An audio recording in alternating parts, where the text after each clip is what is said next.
Hello and welcome to the Gooner Talk, back again with you guys for another show, for another episode of our Raw Reactions interview series, where I'm joined by a fantastic guest to talk about the latest Arsenal affairs. This week I'm joined by Arsenal Vision podcast guest Clive. How you doing, mate? Are you well? I'm fine. How are you, young man? Yes, good to have your dulcet tones back on the podcast again. Yeah, it's been a little while, but I'm always glad to come on and see what you're doing. Good stuff. Very, very glad to have you here. Obviously, it's not the most positive of times where you join us after the result against Leicester. Just let's briefly touch on that specifically. What were you shocked at the performance, or were you just kind of let down by the way it ended, or was it surprising in any way? How did we feel about it? Yeah, I don't get upset too often because I always try to see the progression and look at things a bit more zoomed out. Do you know what I mean? Have a little longer look, and there are things in game, and there's smart people like yourselves and people that listen to you guys, and you can analyze a game, you can look at data, you can see what went wrong, and fans are quite educated, not stupid anymore, right? So they can look at our shot totals and say, we need to attack, and they can see our shots against, we need to defend, so Yeah. that's where we were last year. Now we're looking at what we're doing going the other way.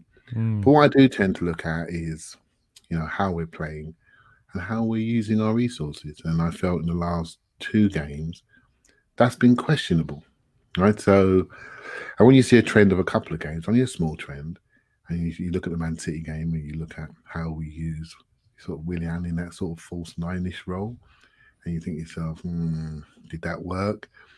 And then you look at this game and you're looking at chances falling to Lacazette that you wish would fall to somebody else. You're looking at how the configuration of our midfield three, looking at where they were, and you start to say, okay, have we got a problem here? Are we maximizing the resources that we have? Are we using our full talents appropriately? And I bet your timelines and your feedback says, maybe not. Maybe not. Yeah, I don't think you want to see it. So, yeah, that's where we are, right? So I think it's I don't want to say, I don't be too overly critical, because I said it on the Arsenal Vision this week. I learned so much from Arteta about how to set up a backdoor, the shape, the 2-3-5, how to flip Xhaka into that left side. I mean, when he came, none of us were talking about that, were we? Let's be honest. We weren't talking about that. We sort of knew our Liverpool and City set up with our 5 channels offensively, but our defensive 5 channels, how midfield works now, back to front, much less box to box, how we have 5 people high as quick as we can, 2 or 3 of them roll into midfield to be your attacking midfielders. This is stuff that's quite modern and new, and it's really good to have a modern coach who applying some of those principles on the playing side of things. If you think about what he's done culture-wise, leadership-wise, it's all good. Goals against reduced, it's all good. Cut trophies in the bank. We can't sit here and moan too much. But then now we're sort of, rather than being that plucky club that no one cared about, from a coaching perspective, no one planned for us. The Leicester Liverpool City games have had 3 different coaches really plan for us because they respect what we're doing. How we're building play, coming through the back, length of pitch goals. People are not stupid. They think, hold on a minute, Arsenal got a coach. We're not going to be embarrassed like this. We better have a plan, right? So, and that's what we're seeing. I think that's our next challenge, really, to go past the plan that's coming to us, and then get back to a situation where the expectations of the fans have risen to now Arteta's got to meet those expectations. And I think that's his next challenge. And that's literally where he is in his development cycle. So I look at the Leicester game and I think that they put on a perfect tactical display to kind of combat what Arteta wanted in the game, and kind of preyed on a lot of our I suppose weaknesses in chance creation. It always kind of comes back at the moment to creativity at the other end of the pitch, like you were saying. But in my mind, if I'm the manager of say a lower half team, I look at that performance from Leicester and I'm going, right, they've sat 11 men behind the ball.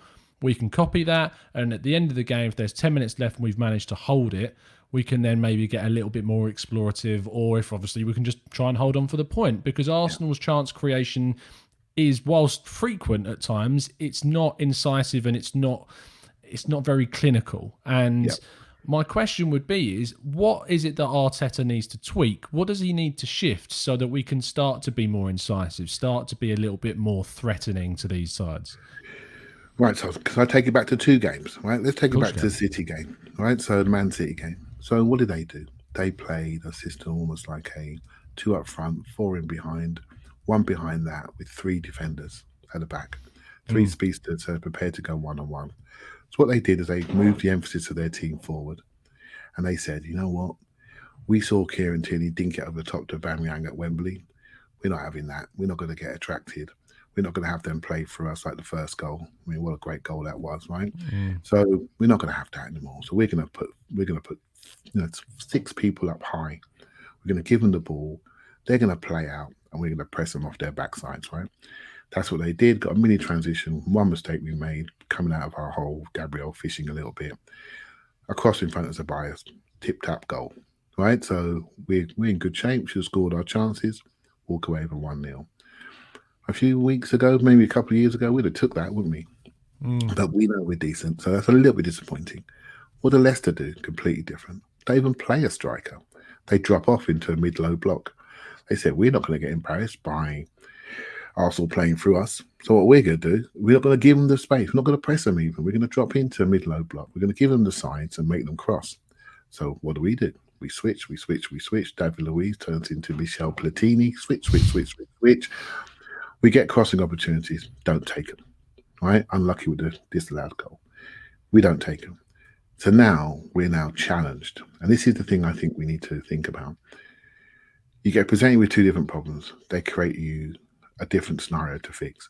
This is where you need a bit of ingenuity and spontaneity. Someone says, well, Leicester got, playing literally a 4-6. I'm going to stand in between those lines on the 6. And I want to see if we can get some balls in. Now, I know it's risky because you can get transition on, particularly when you go down the middle. But we've got to do something, haven't we? Or have we got a carrier? Have we got someone who can get the ball and then break that first line, attract people, pop it off, and we go again? We had 3 passes at the back of our team. Partey was the one carrier. I'm sure you've seen the data, Tom. We didn't give him the ball, did we, mate? We didn't give him the ball, right? So we gave it to some bloke called Shako, who had some big Wellington boots on, who kept passing the ball backwards or sideways. Only played 7 forward passes, I believe.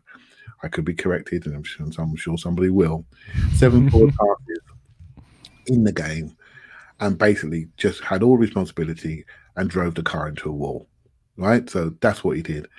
The one guy who can break lines, well, the 2 other guys are more liable to break lines and be a bit more adventurous. We bypass them. So we have a situation where the guy, in my opinion, whose passing ability is reducing, had double the amount of passes of the players that can actually do something with it. That's an issue. So we ran out of steam. We ran out of ideas. We got impatient, started moving for the ball. Eventually, bang, in behind our super speedy left centre half. Bang, the other right side centre half, who spent a few months off injured, having a cigarette on the halfway line, and they go and score. Right? So very unfortunate. But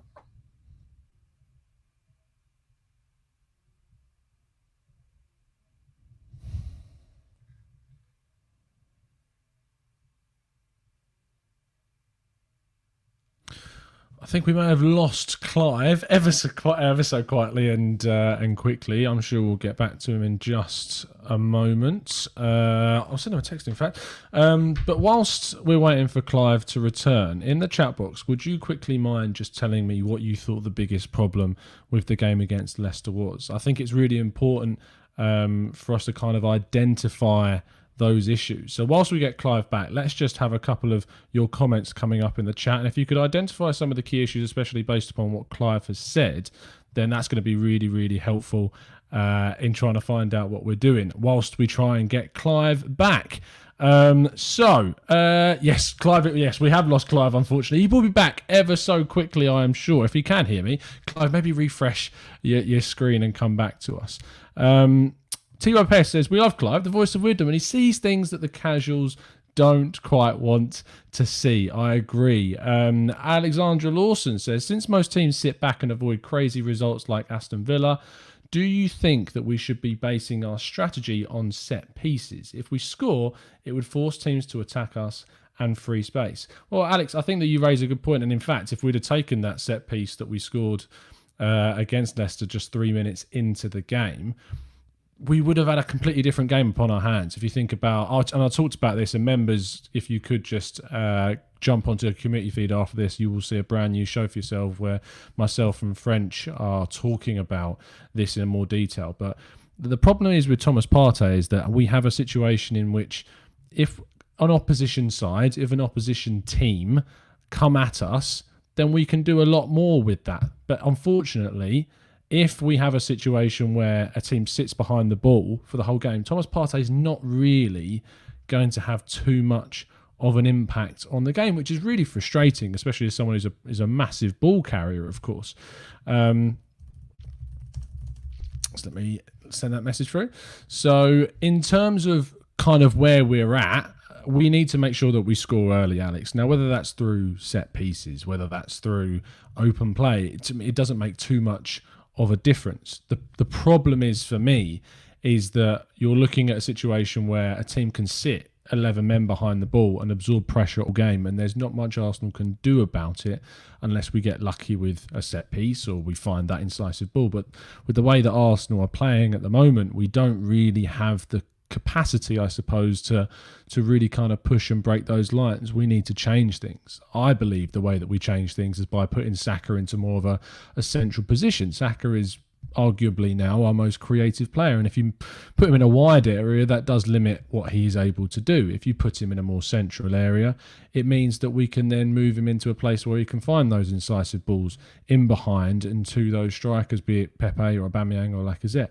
And so I think that is ultimately really important. TOG says, dangerous players barely having the ball. Look at Liverpool, Salah and Mane, and have a lot of the ball to impact games. The many of those balls are played in defence and go sideways for us. I believe, though, we have Clive back. How you doing, mate? What happened there? I don't know. And I've got everything. I think I did lose my Wi-Fi. I've got everything hardwired in. And so yeah, the Wi-Fi went, so apologies, people. That's okay. I was just covering a couple of the questions in the live chat whilst you're absent. I did assure them that you would be back. A lot of people are talking about kind of how Arsenal are very sideways with their passing. And maybe the lack of, say, a number 10 for us, or someone that is an out-and-out number 10 is something that Arsenal needs to include. Is that something that you're on board with, or is it more detailed than that? No, I don't want to believe that. Right, so I do think there are types of players that have primary attributes, and big space players, small space players, good in small spaces. So someone like Saka, for example, he can do both, right? He can stretch you, he can run off your shoulder, but you fizz the ball into your lines. He's got soft control, turns around, off he goes, combinations, a cross shot, wherever you like, right? So super talent. The other players maybe like a Bellerin. I think he's a big space player, wants a run, punches it, runs, goes, really aggressive in his movement. So he creates in a different way. Now, because we've grown up as Wenger children, like we're used to the Cazorlas, the Fabregas, the nice small space players, nice and neat. And we haven't got as many of those. But the creativity for me is a team thing, it's a cohesion thing. It can be coached to some degree. But you only move when you feel confident when the ball's going to a certain player and he's secure. So when the ball's going to a good player like a Saka, you tend to move because you think he's going to control it, or he's going to do something with it. When it goes maybe to a Xhaka, you tend to think, what's he going to do? Is he going to get pressed? My movement may not be so proactive. It may be a little bit, let's see what happens here. Do you know what I mean? I think technical security underpins creativity for me. But creativity is driven really by movement. If you take the goal that we scored at Rapid Vienna when we had Meza El Neni take the ball on his right foot, chop inside, and then play a simple square pass, straight pass through the lines. It was a nice pass, wasn't it? But really, the pass was made by the run.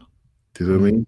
And the out-to-in run, side foot goal, right? So there's a combination. Every now and again, though, to counter that, when we got to the second half of the weekend, who was stepping forward creatively once Saka went off to say, well, I'm going to come in here and get the ball.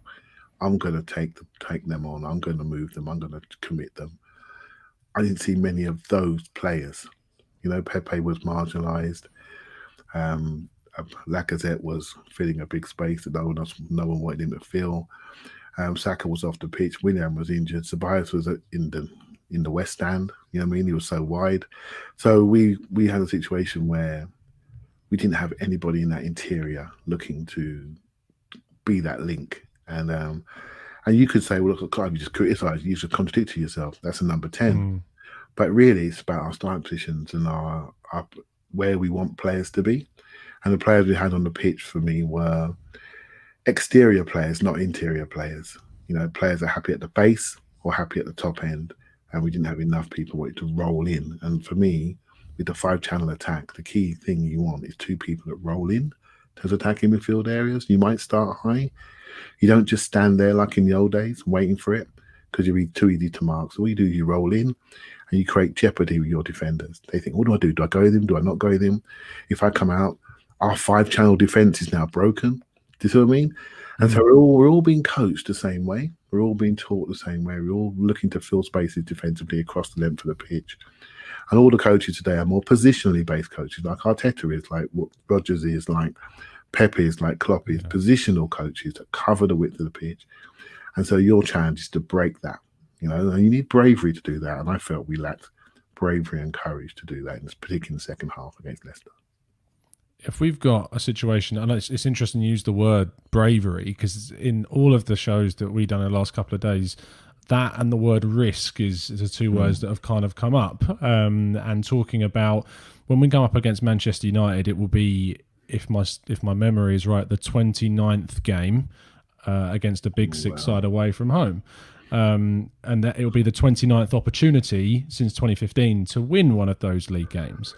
Now, I have a horrible fear, hear me out on this, I have a horrible fear that Arteta's going to look at the games that we won against Chelsea and Liverpool and Manchester City, in which we set up in a 3-4-3 formation, and look at that and go, well, it's worked against those sides.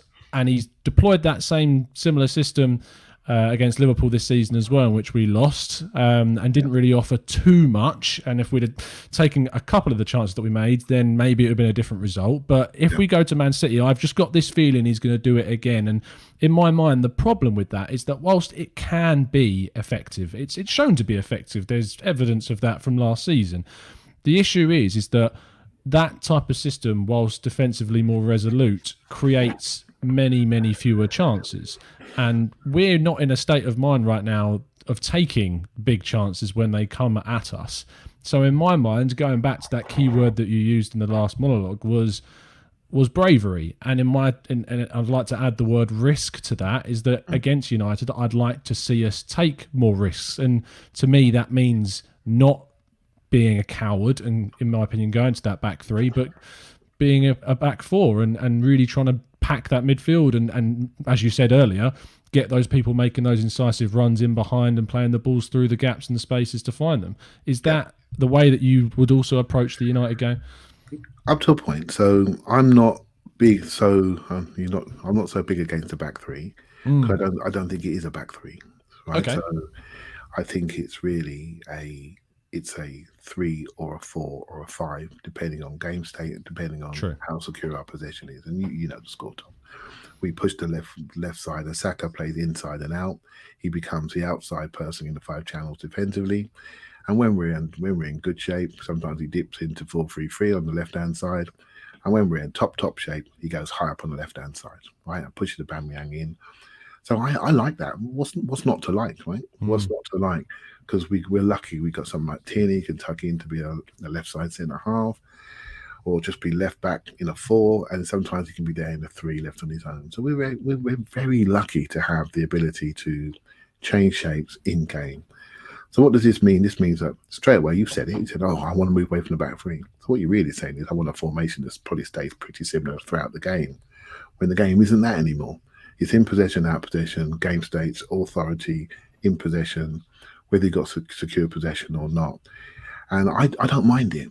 Now there's a different discussion about balance, right? And about how we're deploying those resources, right? So if for me, offensively, I know you know your numbers, Tom, so I'm going to say this to you, right? So the three most efficient players for me, offensively, are Saka, Pepe, and Aubameyang over a period of time.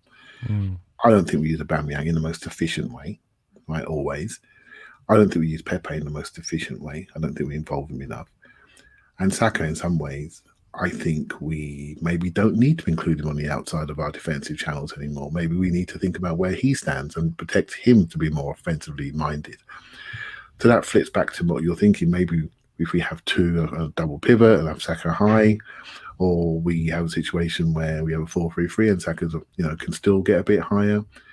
What we're really saying is balance, deployment of resources. Have we got the right people on the pitch in the right zone to the pitch more to maximize their potential rather than minimalize them? And that's where my head is at the moment. And that's why Leicester disappointed me. It's not the systems per se, it's where people are standing. Now, I've said in the podcast this week, we can debate whether Aubameyang's good from the left and, from centre forward position. We can debate it. But what we can't debate, we know he's crap from the right, don't we? Right? His XG is much lower on the right-hand side. So why do it? Why do it? Why do that? Why would you take your 250 grand a week striker you just signed for 3 years, who signed, which is great news, right? Why would you just do that to him, right? It just doesn't make sense to me. And so deployment of resources, working out who's in form, maximizing the talent that we have is where my head is, right?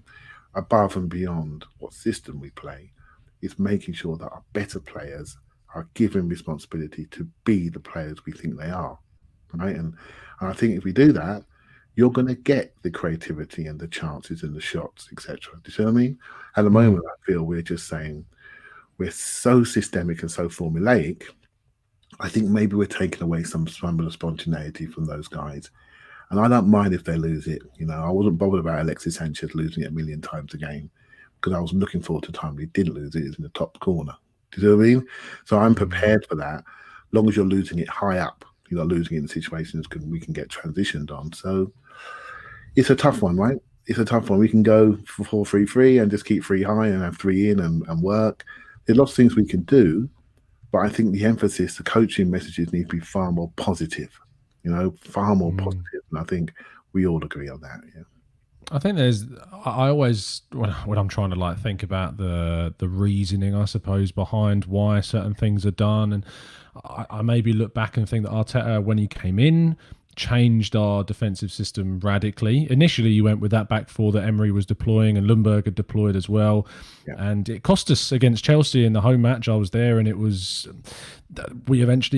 kind of broke. And that was ultimately down to some of the personnel that we had, that Arteta felt that he had to compensate by switching systems to the back three, which, as you said eloquently, does change to a back four or a back five, depending on the state of play.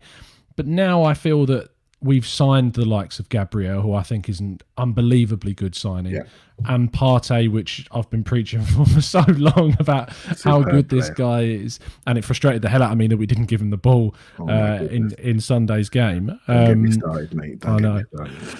But now we've got these guys, our other players need to trust more in the security that these players give us, and then use that as a basis to build upon in more riskier, braver plays.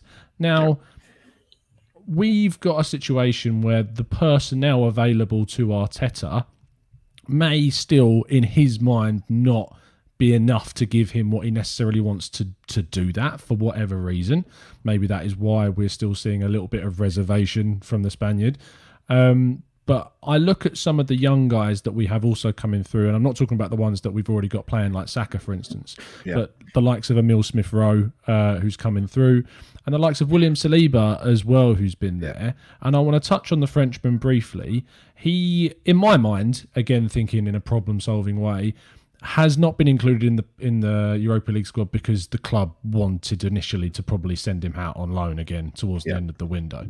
Now that that's not the case, do you see, and do you think it is wise, considering the options that are available at centre-back, that we start to give him time in that first senior team? Or is it more wise to use him in the under-23s until, say, January, when we could send him out for a final 6 months of the season? I can't help but say I would like to see him, but that's just like any fan that New basically toy syndrome. wants to see a £27 million signing Yeah. when it's been sold to us as the next Rafa Varane, right? So then you see him on the pitch. I'm sure we all YouTubed him to death last year, and he looked pretty good, didn't he?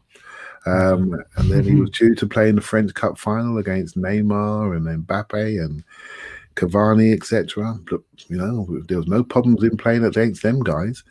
We see him against MK Dons, and all of a sudden he can't play. What's happened there, right? So that's a huge drop off. And then it makes you wonder, there must have been some sort of event that's happened or something that's happened that's made people think he's not ready. Now, I said this on a podcast. I was saying, Rob Holding was due to go to Newcastle, and not just due to go. I mean, he had a house ready and everything due to go. I mean, that close. And suddenly the deal was pulled. That was maybe an indicator something was not quite right, given the injuries, etc. So there's been an event because they were due to loan him out, and suddenly they're not loaning him out. So what made the professionals at our club decide he's not ready to get to a loan situation? So something's happened, and I'm now wishing ahead that maybe he is feeling a little bit more okay. I know we didn't have to do much to get him in the Premier League squad due to his age, but I'm just hoping that he's recovering, whatever he's recovering, if it's football-wise, physically, or mentally, emotionally. I'm not sure what the reasons are. You've almost got to trust the club that they understand his well-being better than any of us. But football-wise, I want to see him, don't you? I want to see him in that slot. We all got that team picked in our heads, so I want a back four picked in our heads. I'm dying to see it, but I just sort of got to trust them a little bit, mate. Yeah, it's the perfect way you summed it up was talking about how much we YouTubed him to death. I know you love posting a YouTube compilation or two on social media, so saw plenty of those. We've got, in terms of sort of the other young player I mentioned was Emile Smith-Rowe. I spoke with Huddersfield's former head of football operations at Huddersfield Town, and he was the guy that negotiated with Arsenal to sign him. He used to be at Spurs, and they'd watched him at Spurs, and then they brought him in, and he talked to me about how he thinks he's ready for the Premier League. He sees him as one of the brightest young talents at a Premier League club right now. I'd like to see him play in the Europa League at minimum, and playing against Dundalk and getting those minutes. But where do you kind of see the journey for him in this Arsenal side? Do you feel it is at, I know you talked about kind of the reluctance maybe to include him at number 10, but do you see him in that kind of attacking midfield role, or do you see it in a more of a wide area, or as a number 8? Like, how do you kind of see his future at the club? Yeah, I do see him in an attacking midfield role. And I think what we're seeing now is the opportunity for a new balance. So on Sunday, No, that's fine, yeah. We saw Tobias Xhaka party. Didn't really like it, did you, Tom? Didn't really like it. Not the way it was configured. Didn't like it, mate. Don't need 3 people who want to sit behind the ball. You just don't need it, right? So it's wrong. So now we talk about New Balance, and people want to be ahead of the ball, want to turn around and drive, because we see party. We think, well, you can look after the shop on your own, right? Literally. So now we can have some sprinters, some more progressors, a different type of balance around you. If you play a double pivot, left and right, Shaq and Party, that could work. Again, with a front 4 diamond, that could work. Easy, right? So for me now, Dundalk becomes a really interesting game, and because there's a number of young players that are sitting there thinking there's a potential new balance developing in the team, and my skill set may suit it. So someone like Smith-Rowe, who I know, like you, we've watched him for years since the Under-17 World Cup, when he used to play right wing and then moved inside, and he grew. Physically, he struggled. His body's just not quite managed the intensity of adult football. But we're just hoping that those injury situations will slow down. You look at Joe Willock, not quite as smooth in some aspect, but physically much better shape than a Smith-Rowe, a player that's harder to quantify about what he actually is, but he seems to be able to play at the level, right? So, and you have Maitland-Niles as well. We're not quite sure what he is. Seems to be anything we want him to be. I look at those 3 players and I think, if I'm them, after watching Tobias and Xhaka mess up their audition the other day, I'm going to be busting a dart on Thursday night if I get some minutes. I think the debate come Friday when you do your reaction show, it's going to be interesting. It really is, because suddenly the squad's going to get deeper. And these younger players, if I'm them, I'm resting up. I'm resting up and I'm stretching. I'm getting ready, because this is a chance to shake up some of maybe the people that own these shirts. This is a real chance. So I'm looking at those three players and say, what do you want to be after Dundalk? How are you going to show yourself? Will you be allowed to? At the end of that game, will you force yourself at least to the bench to give the manager some options? It's a case of we need to see. I love the fact that we can look at the depth now and see that Ainsley Maitland-Niles, or Mainsley as we call him over here, and talking about kind of the options that are available to Arteta to kind of rotate. The last question I suppose to ask you is a concern at centre-back, especially in the Europa League without Saliba being registered, Socrates not being registered. There's pressure now with Louise out that Gabriel and Mustafi look to be our only real fit centre-backs, with Chambers possibly coming back, Marie coming back in a few days, but it probably comes too soon for him. Is it important with the United game at the weekend to rotate Gabriel and Mustafi and maybe drop someone in there, be that Tierney becomes a left centre-back with Kolasinac at left-back, or it becomes El Neni dropping in? What option do you think we have to rotate there, if any? Yeah, that's a tough one. I definitely would rest up the two first choices for the weekend, because you just can't afford not to do it, can you? You just can't go into that game without them being ready. So yeah, I think it's quite astute. I was thinking about Kolasinac. He's got to be involved. He's got to be involved. Maitland-Niles would be involved. I think El Neni will drop in as well. I would try to. Cedric. I mean, it's done. Yeah, Cedric can drop in there as well. I think that's what you're looking at, really. We're talking Dundalk here, right? So we should be okay. This is the time to really make sure we got fresh defenders, because we just can't risk going to Manchester United with somebody who's just not ready. It does probably mean Saliba hopefully will get close to the bench at the weekend. That's what you're thinking about, really. And he's a shame about the Europa League, because for me this is perfect for him. So that's a huge error, that to me. That's a huge error. This is perfect, and we're just not seeing it. The Carling Cup game, I think, is against Man City. Is it? I think we got there. Yes. Yeah. So, well, is he going to get some of those? I'm not so sure. I'd like to see it. So yeah, it's funny enough. We've got 450 defenders, and none of them can put one foot in front of the other at the moment. So Rob Holding made to discover an injury out of nowhere in the warm up. I mean, crikey, that's just so unfortunate. So yeah, we still need to do some work there, Tom. We still need to lose a few of these and replace them with some quality. I'm prepared to see 3 go and 1 come in. That's what we need to be doing. So. I think the Mustafi and Socrates' contracts, I believe, run out at the end of this season, so they'll move on. Even though we tried to extend Mustafi's from the recent reports that came out, there appears that there is going to be turnaround. I've heard some good things about the players that are on loan in our youth academy. Ballard and McGuinness are apparently having good situation at the moment too. Thank you, Clive, for your time this evening, for coming on. Do you want to tell people where they can find you on social media and what you've been up to with the Vision Boys? Yeah, well, I generally do the Arsenal Vision podcast, really, and that's all I do, really. I'm involved with football generally. I do a little bit of coaching myself at non-league level, which is really good insight into what's going on, and you get a feeling of players and dressing rooms, and I'm like a director of football there, so it's like I understand the game per se. See it. It's always good to be out there picking teams or not picking teams. Suggesting things that work or don't work, you know what I mean? And it's real. It really is real, player development, messaging. So that gives me a little insight. And the Vision guys are pretty cool, right? So they're not bad, right?